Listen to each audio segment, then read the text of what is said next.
स्वागत आहे तुमचं माझ्या चॅनलवर. तर माझ्या चॅनलचं नाव आहे टू डॉटर्स लाईफस्टाईल. तर अगोदर मी माझं इंट्रोडक्शन देते. माझं नाव आहे सुषमा जाधव आणि मी 4 वर्ष ट्युशन घेतलेली आहे. पण आता सध्या माझी मुलगी लहान असल्यामुळे मी ट्युशन बंद केलेली आहे.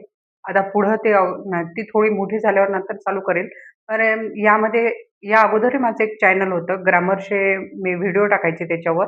पण आता ह्याच माझ्या ब्लॉगिंग चॅनलवर मी इंग्लिशचे रिलेटेड मुलांना कसं शिकवायचं हे याचे व्हिडिओ तुम्हाला माझ्या ह्याच चॅनलवर बघायला मिळणार आहे. तर Amazonचा यूज आपल्याला कसा करायचा आहे, ते मी ह्या व्हिडिओमध्ये तुम्हाला सांगणारच आहे. आणि जर तुम्हाला लहान मुलांना कसं शिकवायचं घरी, ते पण यामध्ये राहणार आहे.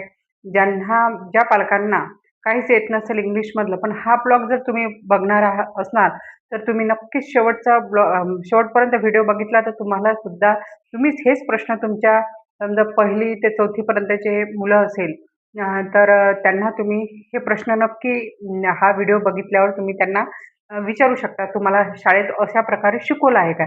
आणि मी अगदी सरळतेने तुम्हाला सांगणार आहे, मराठीतून आपल्या भाषेतूनच सांगणार आहे. तर तुम्ही हा ब्लॉग नक्की शेवटपर्यंत बघा. चला आता सुरुवात करूया. चला तर आता आपण बघूया Amazonचा यूज आपल्याला कसा करायचा आहे. तर मुलांना हे 1 ते 4 पर्यंतच्या मुलांना हे पेपरमध्ये विचारले जाते, की फिलिंग द ब्लँक्स म्हणून.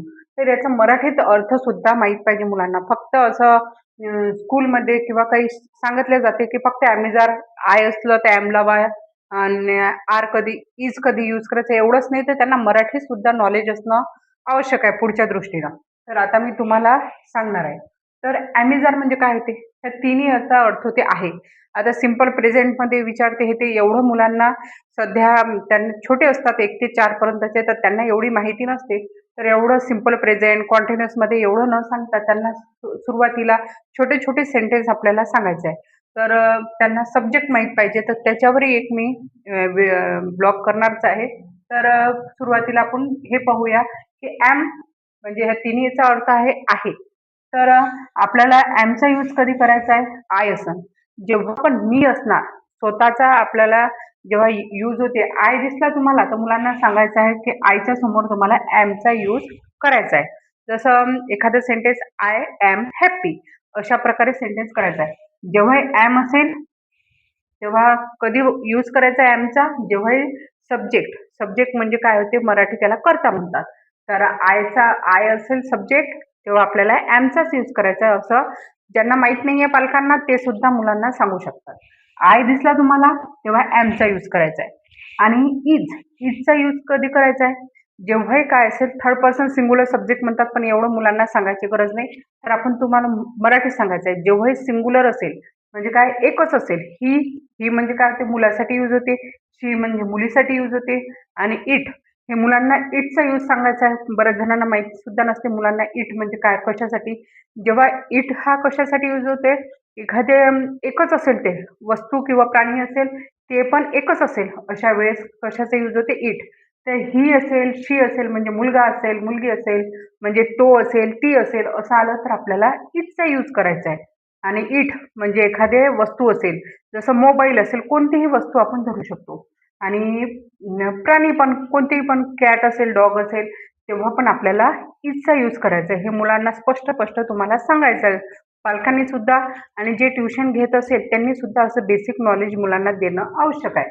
तर आता एनीवन नेम म्हणजे कोणतंही नाव असेल आणि ते सिंग्युलर नेम म्हणजे काय, कोणतेही राम असेल, श्याम असेल, कोणतंही मुला-मुलीचं नाव कोणतंही असेल, तर तुम्हाला कशाचा यूज करायचा आहे? इजचा यूज करायचा आहे. पहिलं ही, शी, इट, एनीवन नेम म्हणजे कोणत्याही मुला-मुलीचं कोणतंही नाव आलं पण ते पण एकटाच असेल, तेव्हा कशाचा यूज करायचा आहे? इजचा. त्यानंतर धिस आणि दॅट. धिस दॅटवरही पुढं मी एक व्हिडिओ करणारच आहे. ते तुम्ही सीरीजमध्ये आपल्या बघणारच आहे. धिस म्हणजे हा होते आणि दॅट म्हणजे पण काय होते? धिस दॅट म्हणजे हा, ही, हे असं होते. तर आता आता समजा माझ्याविषयी धिस असेल, तर काय धिस इज अ पेन. मग इजचा यूज होत आहे आणि तेच वस्तू दूर असेल तर दॅट इज अ पेन. तर पुढं तुम्ही बघणार आहे एवढं आता सध्याने फक्त एवढं पाहायचं आहे यामध्ये, की आपल्याला कधी Amazonचा यूज करायचा आहे. तर इज कधी? ही, शी, इट आणि सिंग्युलर असेल, कोणाचं नाव असेल तेव्हा आणि धिस आणि दॅट आलं तर मुलांना सांगून द्यायचं आहे तुम्ही डोळे बंद करून कशाचा यूज करायचा आहे आपल्याला? इजचा यूज करायचा आहे. तर आता पुढं आर बघू. दे म्हणजे इथं पण देचा अर्थ काय होते ते म्हणजे पण इथं कसं इट असेल तर आपल्याला यूज होते पण इथं जास्त प्रमाणात असेल तेव्हा कशाचा आपला आता बर्ड नसेल बर्ड्स असेल तर जास्त असेल तेव्हा आपल्याला दे दे असते तेव्हा जास्त असेल तेव्हा आपल्याला देचा यूज होते तर दे असेल तर आपल्याला आर दे आर वी म्हणजे काय होते आम्ही यू म्हणजे तू यू आलं तर मुलांना स्पष्ट स्पष्ट सांगायचं आहे तुम्ही आरचा यूज करायचा आहे म्हणून त्यानंतर दीज जसं धीस दॅट आहे तेव्हा दीज आणि दोज याचं हे प्लुरल आहे वस्तू जास्त असेल कमी असेल तेव्हा दीज आणि दोज दिसलं तर मुलांना सांगायचं कशाचा यूज करायचा आरचा त्यानंतर प्लुरल नेम समजा चाइल्ड आहे एक असेल तर इज चिल्ड्रन असेल जास्त झालं तर आपल्याला कशाचा यूज करायचा आहे आरचा असं स्पष्ट स्पष्ट मुलांना सांगायचं आपल्याला काय आय असेल तर डोळे बंद करून ॲमचा यूज इजचा यूज कधी ही शी इट आणि मुला-मुलीचं नाव पाठच करून घ्यायचं आहे त्यांच्याकडून, की तुम्ही हे आलं, असे जर एवढं नाव आलं, तर तुम्हाला हे यूज करायचं आहे. तुम्ही हा व्हिडिओ पूर्ण बघितल्यावर तुम्ही सुद्धा हे मुलांना प्रश्न विचारू शकता. तुम्हाला असं शाळेत शिकवलेलं आहे काय म्हणून. तर कारण सरळतेनं मुलांना समजते. जरी सी असेल, तरी त्यांना आपल्या मराठी भाषेतून आपली जर भाषा मराठी असेल, तर हा व्हिडिओ तुमच्यासाठी चांगला आहे आणि तुम्ही ह्या स्पष्टपणे मुलांना तुम्ही आता घरी बसूनच शिकू शकणार आहे. दे असेल तर आर, वी असेल वी म्हणजे आम्ही. आपण स्वतःही असतो आणि आपल्या समोर जो असेल व्यक्ती ते पण असतात. यू म्हणजे तू, दीज आणि दोज हे एवढंही आलं तर त्यांना फिलिंग द ब्लँक्स ते सोडवू शकतात पेपरमध्ये.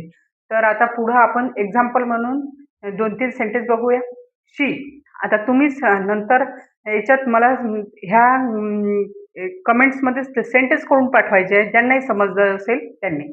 आता शी असेल तर इथं काय येणार ते तुम्ही सांगा. आय असेल तर काय येणार? राम, रिकामी जागा, टीचर. आता शी असेल तर इज येणार. आय असेल तर ॲम येणार. राम इज असे आपल्याला सेंटेन्स करायचे आहे. तर आता यू रिकामी जागा सॅड. आता इथं काय येणार ते तुम्ही मला कमेंटमध्ये सांगायचं आहे आणि तुम्हाला हा माझा व्हिडिओ कसा वाटला तुम्ही नक्कीच कमेंट्समध्ये मला सांगा आणि याच्या पुढं मी तुम्हाला नवीन नवीन सिरीजमध्ये आणणारच आहे आणि पूर्ण सरळतेने यामध्ये मी शिकवणार आहे तुम्हाला तर सब्जेक्ट काय असतात त्यानंतर डिग्री काय असते त्यानंतर धिस आणि दॅटचे सेंटर सुरुवातीला मी जे तुम्हाला बेसिक नॉलेजच देणार आहे 1 ते 4 च्या मुलांना कसं शिकवायचं आहे तुम्ही ते पण घरी बसून. तर व्हिडिओ आवडल्यास तुम्ही नक्कीच ह्या माझ्या ब्लॉगला तुम्ही लाईक करा, शेअर करा आणि कमेंटमध्ये सांगा हा तुम्हाला व्हिडिओ कसा वाटला. Thank you.